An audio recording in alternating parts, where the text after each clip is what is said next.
Hey guys, Nicole here with your weekly coaching tip that will elevate, energize, and empower you in life. It's here. Daylight savings time has officially hit. I don't know about you, but every year I go into a little bit of a funk as we have less daylight hours. So you're not alone if you struggle with that. Many of us do, and seasonal depression is a real thing. So today I want to share 7 tips that will help you to naturally combat this. You will thank me for it later, I promise. Number 1, supplement with vitamin D. Vitamin D is actually a hormone that our body produces when exposed to sunlight. It helps you with your mood and with your immune system, which is also important in the winter. So knowing that we're going into less daylight, it's a good idea to supplement with vitamin D. It'll give you that energy boost and help you to strengthen your immune system. Number 2, B12 and actually proper B vitamins as a whole help you with anxiety. So B12, it helps the energy because it helps with your neurotransmitters and your brain function and the production of serotonin. And serotonin is what really impacts our mood. It's our hormone that impacts our mood. So increase in that during a time of the year when your hormones are going to be a little wacky because of the change in the climate and everything else, it's a really great idea. So B12 is a great idea to supplement. Outside of just using supplements, you can also incorporate the proper foods into your life. Wild-caught salmon, grass-fed beef, organic free-range eggs, yogurt, these are all great sources of B12. On that note, eat smarter. Cold weather, you can want to fall into the comfort food trap. The sugary foods, it's dark, you want to cozy up and just eat cozy food. Fun fact for you, this blew my mind the first time I learned it. For years, serotonin, it's what we really tie to anxiety and depression when you have this lack of serotonin. And so for years, every way they've tried to medicate and help with serotonin, they've focused on the brain. But recent studies have shown that 80% of your serotonin is actually in your gut. So the foods that you eat are going to disrupt your intestines and your digestive system, which is going to lead to a leaky gut.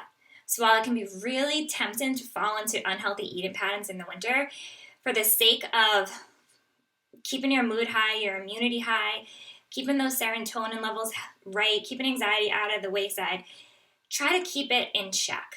Focus on clean foods that your body can easily digest. Huge game changer. Food plays such a huge impact, and when I learned that statistic, my mind was blown personally. Next, make outdoor time a priority. Again, the cold weather, the shorter days, we can go into hibernation mode. And while I'm a big proponent of kind of that rest phase that we need to regroup sometimes, you got to keep moving. Make outdoor time a priority. Some winter activities. I used to dread winter, and then I got into cross-country skiing or just going for winter hikes or downhill skiing. You may not even live anywhere cold, so you can still be outdoors and do things. But don't let yourself completely fall out of it, because that's when you're going to start to feel that you're just not going to have that same spark and that same zest. So try to make it fun. Prioritize that outdoor time. Which leads me into adjust your routine. You want to capitalize on daylight hours. You want to get a little bit of daylight if you can. If that's going for a walk at lunch, having your coffee in a sunny window in the morning, something that's going to allow you to get exposed to that sunlight, adjust your routine accordingly so you can capitalize on the shorter days, because just a little bit of sunlight can go a long way for your mood. Next, this was huge for me. It's so simple. Exercise at night. So typically I'm a morning person for my exercise, but when the days get shorter, I find come 4 o'clock, it's dark out, I want to put on my comfy pants, get under a cozy blanket with Ollie, snuggle up and watch a movie with Brendan. And while that can be great sometimes, doing that for about 4 months is probably going to be pretty detrimental to overall productivity and just sanity. So what I tried last year, which I was so shocked by, was switching my routine so I exercise at night. When I get home from work, when I finish my work for the day, I would do my workout, and it gave me a boost in energy.